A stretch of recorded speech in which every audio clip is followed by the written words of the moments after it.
What's going on, guys? It's Braden back here again for another series review, the final series review of the first round. And something very similar happened to what happened in the previous Game 7. We'll get into it. Winnipeg wins this series in 7. The President's Trophy winners for now avoid the curse off a fantastic comeback victory, I might add. My prediction was Winnipeg in 6. They won it in 7. Was it deserved? We'll get into that. Game 1, Winnipeg comes out, they win 5-3. Okay, no harm, no foul. And then Game 2, they win 2-1. Hellebuck has his best game of the series, and they're up 2-0 going to St. Louis. Game 3 is the turning point. 7-2 St. Louis. And a lot of undisciplined play by the Jets, and that continued into Game 4. 5-1 St. Louis. They are outscored 12-3 when they are in St. Louis in those first two games. Then they come back home for Game 5. Winnipeg wins 5-3. It was at that point when Winnipeg won 5-3, I said, I think the Blues are going to win the series. And you're probably thinking, why would, when Winnipeg is up 3-2, would the Blues win the series? Because I knew the Blues were going to go home and they were going to win in Game 6 like they had in Game 3 and 4. And I thought Game 7 they'd kind of do a repeat of 2019 where they just kind of blew up the Bruins in Game 7. That's what I was expecting. Game 6, St. Louis wins 5-2. You have a tied series. Then Game 7, St. Louis is up 3-1 with less than 2 minutes to go. The first goal is scored by... I don't remember who scored the first goal, but I know Perfetti got the one with 1 or 2 seconds remaining. We go to overtime. We go to a second overtime, and with about 3:53, I think it was, remaining, it's Adam Lowry off a double deflection. Deflects off a St. Louis player, deflects off Lowry into the back behind Binnington, who decided he wasn't going to give up anything unless he couldn't see it, and that's exactly what happened there. In this series, Winnipeg is outscored 27-21, and that is here, that is here, that is here.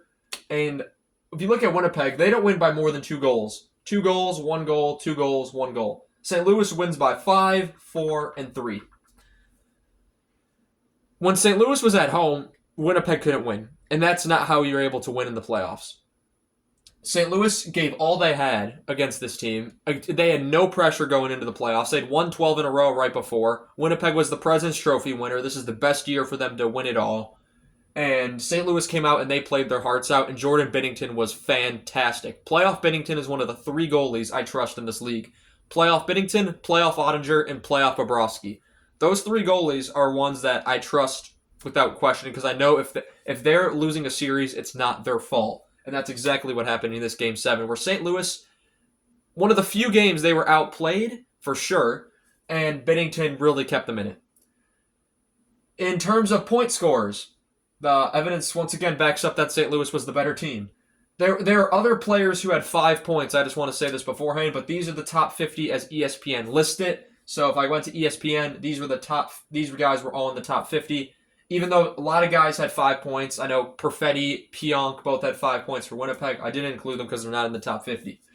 Connor, 4 goals, 8 assists, and 12 points in 7 games. Scheifele only played in 5 games, and that's another thing. Winnipeg was without Scheifele for Game 6 and 7, and without Josh Morrissey for all but the first 5 minutes of Game 7, so they still won without those guys.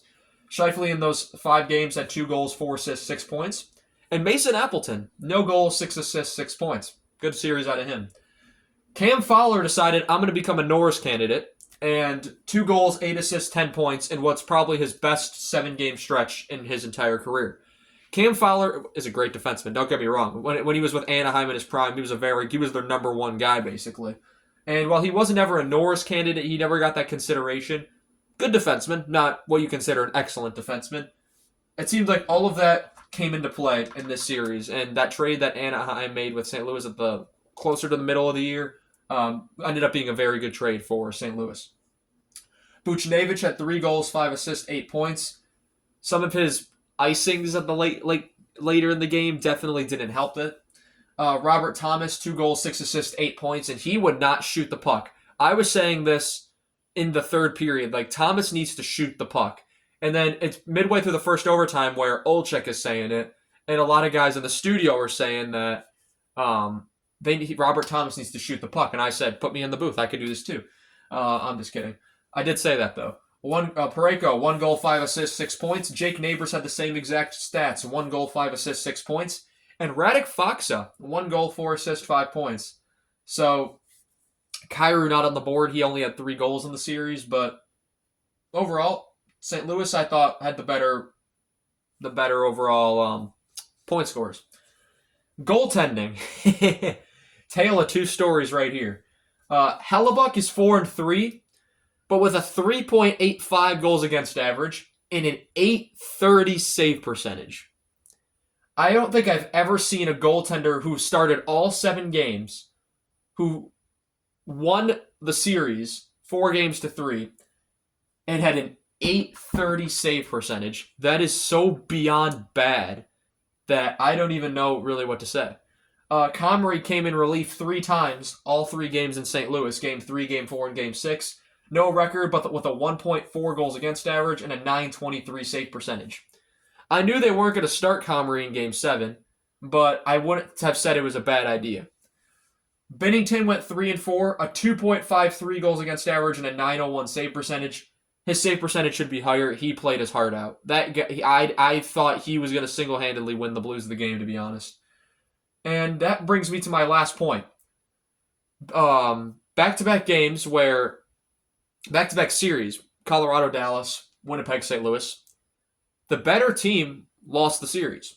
I would argue St. Louis was easily the better team throughout at least 5 of these games. For sure, Games 3, 4, and 6.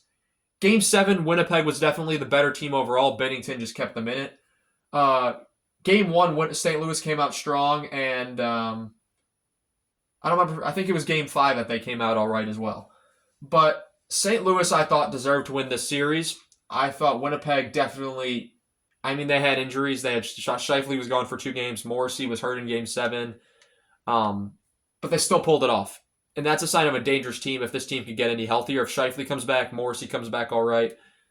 I'd be scared if I was Dallas in the next round, who also... I would say Winnipeg played better against St. Louis than Dallas played against Colorado, so I'd be scared if I was Dallas coming into this next series, because if you get Robertson and Heiskanen back, it's a different story, but if they get Scheifele and Morrissey back, it's kind of canceling it out right there.